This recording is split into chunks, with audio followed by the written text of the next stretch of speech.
one of James Buescher.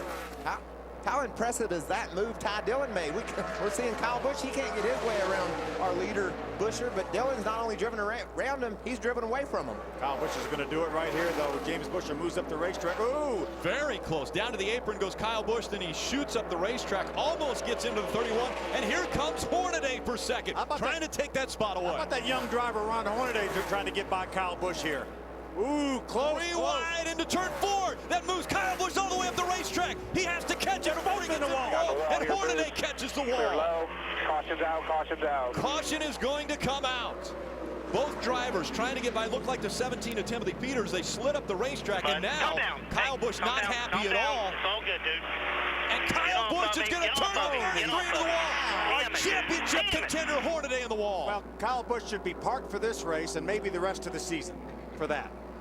Holy cow, I can't believe he did Championship that. contender Ron Hornonday hard into the wall. Kyle Busch sends him in.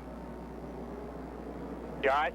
You know, we saw him playing games like that at Martinsville, but we're running over 180 miles an hour here. Window net down on the 33 of Hornonday. The garage. The two trucks were trying to get by the 17 of Timothy Peters. I think it was a 0-7. The 0-7, excuse me. Pencil, kind of what I was getting at. That is unbelievable. Yep. And that takes that 33 truck out of this championship hunt, I believe.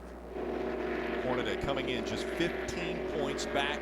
Definitely in this championship hunt. Go back Gained to the 32 points See how bad on the lead of this championship in 4 races and have it all come to an end like that. Obviously, Kyle Busch is really mad at Ron Hornonday as they went side by side by that lap truck of the 07 of Johnny Chapman. Here it is right here. They go side by side. Hornonday has to go up. Kyle squeezes down on Ron, but Ron he's got to be in control of his truck.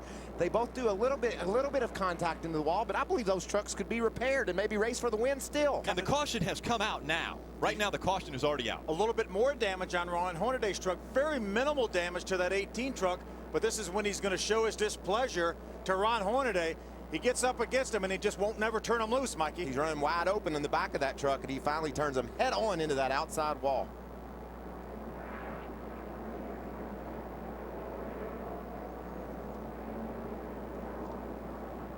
I don't think NASCAR is going to, I think this goes beyond a little bit of have at it, boys. Oh, it's definitely way past that.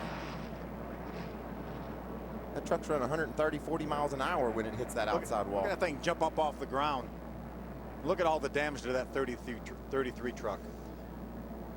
Later parts of the season, teams always bring extra parts, spare things, but this hit is so massive that the front clip has to be bent. Everything underneath that hood damaged beyond repair. He's out. He may get back on the racetrack and gain 2 or 3 positions. I don't think he's going to do that, Phil. I think that truck's probably ruined.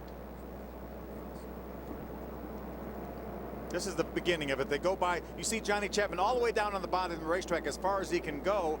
They're battling for second place right behind our leader. Hornonday gets a little bit loose. He runs Kyle up into the outside wall. He makes contact with the outside wall. And then they get down to the other end of the racetrack.